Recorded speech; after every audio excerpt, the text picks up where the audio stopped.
What you are looking at here is a former German Luftwaffe World War II barrack area. But there's also something very interesting here because there's more than just that. If you want to figure out what it is, well, come and join us and let's go out and find the path together right now.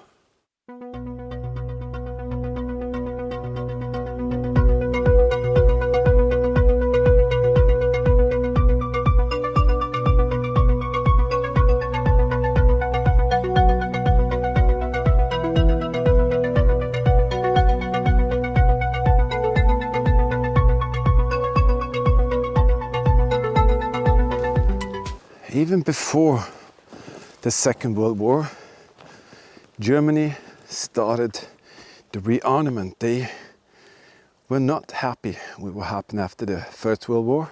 So very quietly they started to upgrade all the military branches, just silently. Nothing should be known. And sometimes they even hid it away in forest areas. But at this place, the Germans established a Luftwaffe school. And then it slowly developed to become a Luftwaffe airfield. And then it was a part of the Second World War. When you see these structures here today, it's difficult to fathom what importance they had.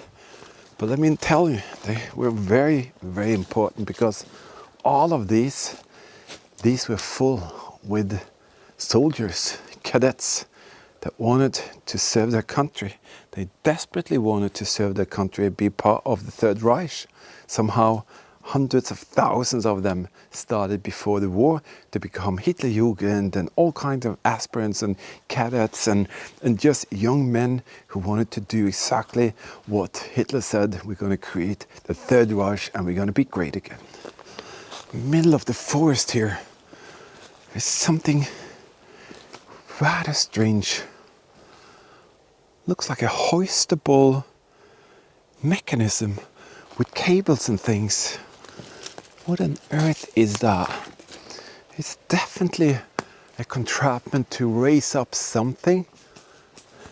And it's definitely been here for a very long time. What's that? I really couldn't tell you. Huh. If anyone knows what this thing is, looks like there's a gear, maybe it was a motor there, and then this thing could be hoisted up. Parachute training thing? Haven't got a clue. Exciting. There's something here. Another thing from the past. Who knows what that was for? Mines. This is just the outer perimeter of this camp here that the Luftwaffe started. But what happened after the war is even more interesting, and that is rather more what the whole complex here is about. But it started up as a Luftwaffe position, as I said, and it ended up being a massive Soviet Union Cold War position. And if you're lucky, we're going to show you some of that as well. One of the structures that are from the era of the Cold War is right there. It's a huge building. It has a very characteristic design and build technique with the white stones that they used. And it is incredibly large, and we were just wondering what is going on in there. Pretty exciting to see these structures today. Some of them are 100% ready to be demolished.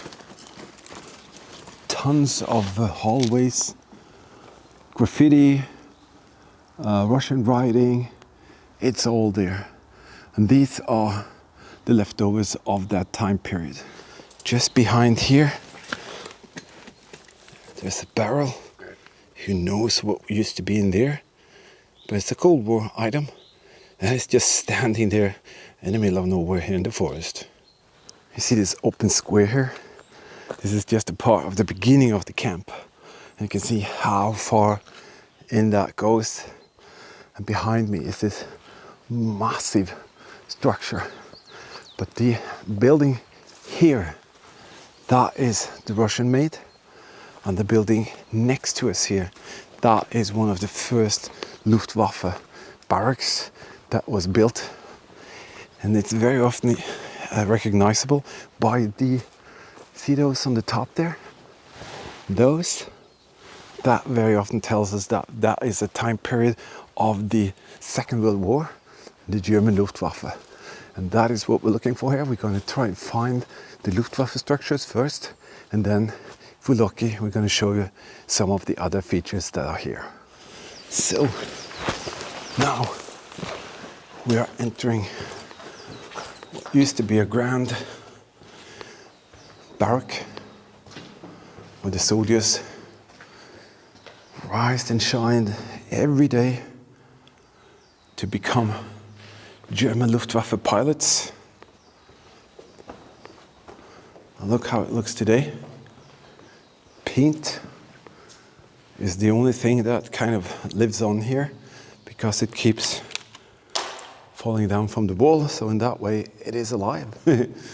But nevertheless, this place is pretty typical for what the Germans left behind and what the Red Army took over. Huge barracks with tons of rooms, features everywhere. And it's here. We didn't break in. We went straight through a huge gap in the fence. Nothing is locked. All we do is go in, we document, and we leave. And we want to share with you. So thank you all for being here. And if you want to help us out to reach more people, guess what? We have this little super thanks feature here. That is your way to help us out to get some gasoline into the fuel tank. Go out and show you even more incredible locations like this. When you go to locations like this, you really have to be careful. Don't fall into some holes and, break your arm or leg. And you also have to be very careful about where you're stepping on in the terrain, because there could be live munition and everything. But it's not as dangerous as it sounds like, but you have to be very careful what you're doing. And you have to know exactly where you're going, because this area is so huge that you can very easily get lost. A lot of the activity here that the Luftwaffe had was regular pilot education, but also they flew some very, very special assignments here because they trained special pilots for some special tasks. And I've read something about one of the best pilots ever that the German Luftwaffe ever had in the Second World War. He started from here and he ended up with some of the greatest battles that you could do as a Luftwaffe pilot. Here is one of the grand buildings that used to be the pride of the German Luftwaffe.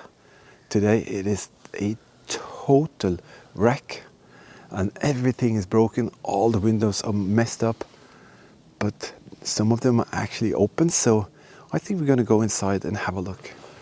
So once upon a time, the proud soldiers walked up these stairs and they entered their academy where they were supposed to be learned and trained to be pilots. Now, just a shadow of that. And down here, Russian writing. So, the Russian came, took over. But that's a totally different story. But when you see these buildings, you start to appreciate how insanely big the war machine of the German Third Reich was, how insanely many structures and buildings they built just to go to war. And you can see here, that is where you have to be very careful. There's a lot of rotten wood in the floors. And we're not going to go too far in, we're just going to have a little look. Here you can see there's a lot of graffiti guys going around here. But it's completely rotten away. Sometimes there are some tiny details, interior details that you can see, but mostly they are gone, been trashed and ripped off.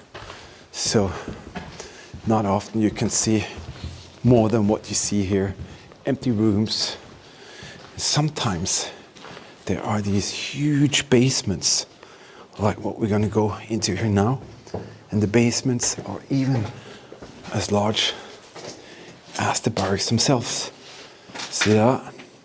So we're going to go down in here and we're going to show you what they had here. Sometimes it's so much colder in here, and that's because it's an underworld by itself. Look at that. So in here there are dozens and dozens of rooms. Very often the Red Army could have left smaller pieces of gear, munition boxes. This is the heating system. Very often the Red Army made that after the war, but the Germans also heated water, and that is how they kept these places hospitable and livable. And let me see. Yeah, that is definitely backlight. So I'm guessing Second World War gear up there. But a lot of this was ripped out by the Red Army, and they said, we want to use our gear, so we don't need their gear. And again, you can see the piping on the floors. Amazing place.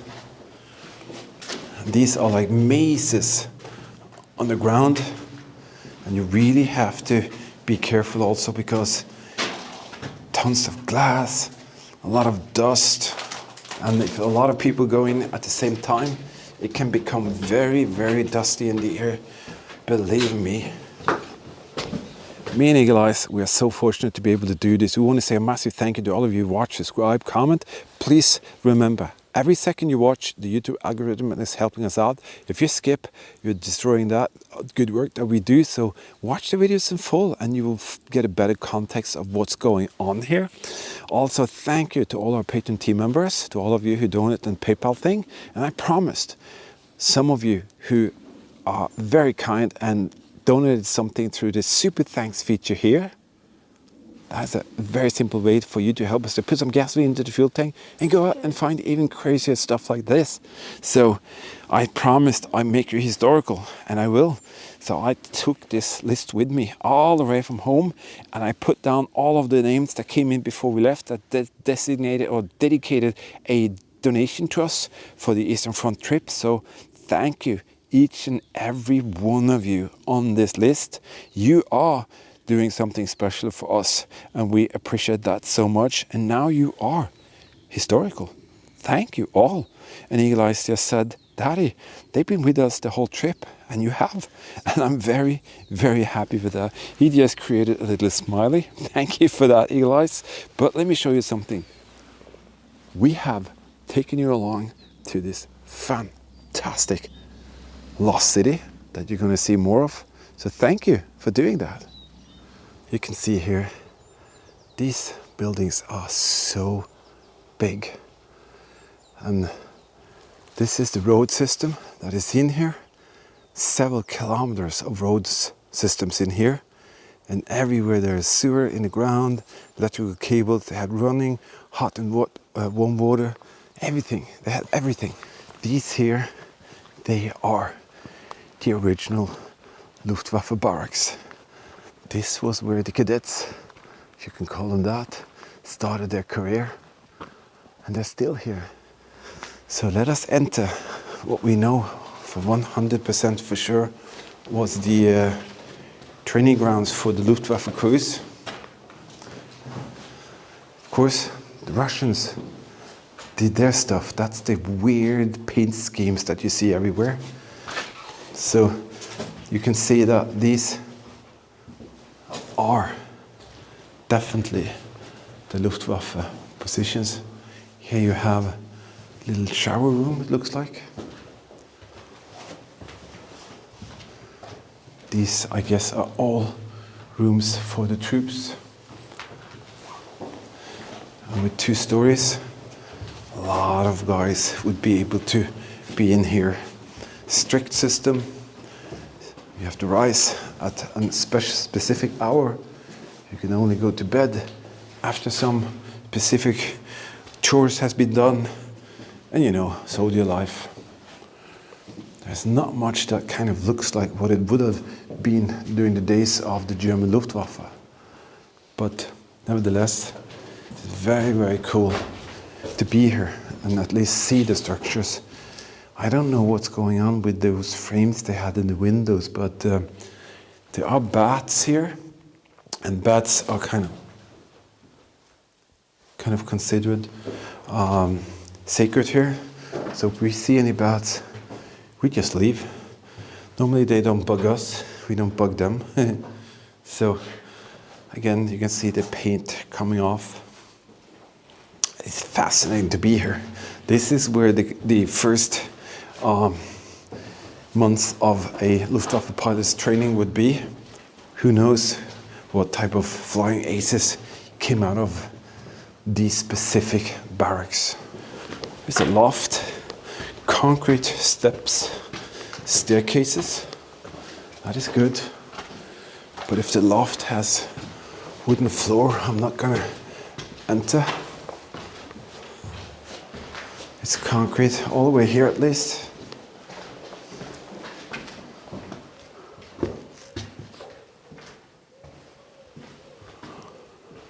I can hear the doors. Can you hear it? I wonder what they had up here. Maybe storages for their gear, uniforms, who knows?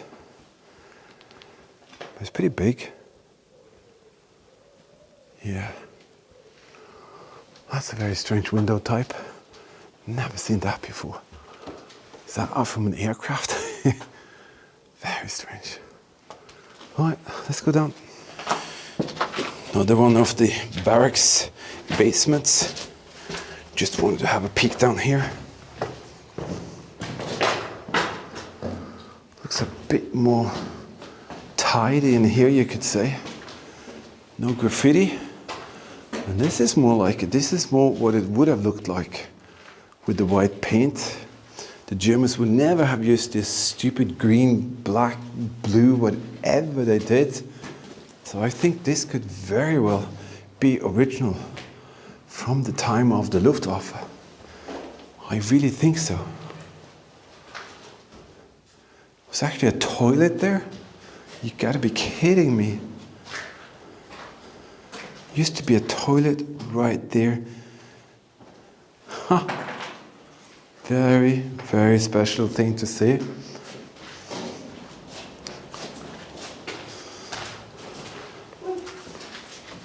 Sorry? Yeah, I did see that.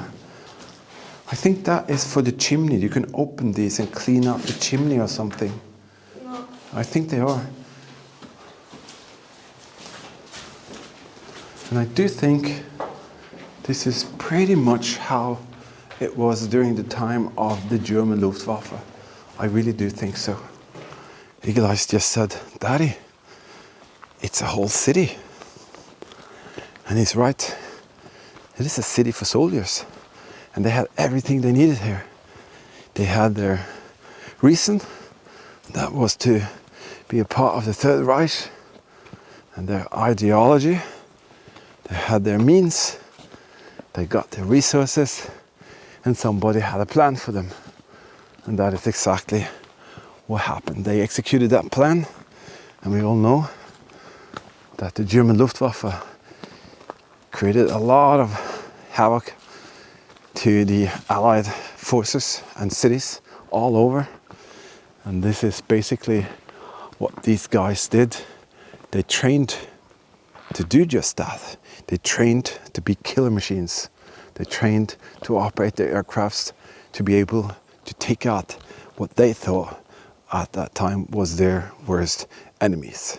Indeed, the German Luftwaffe pilots was highly trained to do exactly what was expected of him. What do you say, Eagle Eyes? Did you like this place? Yes, I like the place very much. Yeah? Do you think it was interesting? Yes, it was pretty interesting. Yeah, it was exciting to go into the different houses and barracks, huh? The houses were pretty cool. Yeah. The German World War II Luftwaffe had, it was created in 1933, and they just built and built and built. They had around 100 20,000 aircrafts at their disposal during the war, and total in service of the personnel were 3,400,000 people. And that is pretty crazy, but that is what we wanted you to take part in, to see one of the places where the German cadets trained to be pilots. But the Luftwaffe had so many other peoples as well, radar personnel and crews to maintain the aircrafts, all of that. But this is where these guys started their career, and then it just developed from there. If you want to help us out to reach more people, this is the easiest way. Watch the videos in full, because the YouTube algorithm counts seconds. And for every second you watch, the better kind of ranking we get, and we can reach more people. If you skip, well, there's actually no point in watching. So that is how that works. Thank you again, everybody, for watching, subscribing, commenting. It is absolutely so incredibly appreciated. And I just want to say, without your kind support, it will be very difficult for us to be able to come and go out and find these places and share them with you, as you just saw. All right, I think it is time for us to say thank you for watching. Stay safe, keep smiling, and we will definitely see you out there in the next one. See ya.